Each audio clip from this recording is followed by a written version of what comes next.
Senhor, mais um dia se encerra e eu me coloco em oração.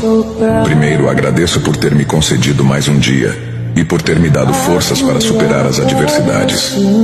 Nesta oportunidade, peço que o Senhor continue me mostrando que nem sempre acontece o que eu desejo, mas sim o que é melhor para mim, me fazendo superar os momentos de dificuldade.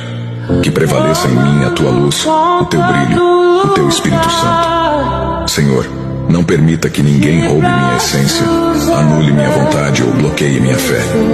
Que eu esteja sempre atento à tua voz, evitando me dispersar pelo caminho e pensar que o Senhor não se comunica mais comigo. Peço que abençoes grandemente a minha vida e que me concedas uma noite de sono transformadora e renovadora, para que amanhã eu possa enfrentar um novo dia com firmeza e, acima de tudo, para te agradecer por mais um dia. No final deste dia, em nome de Jesus, peço o que necessito.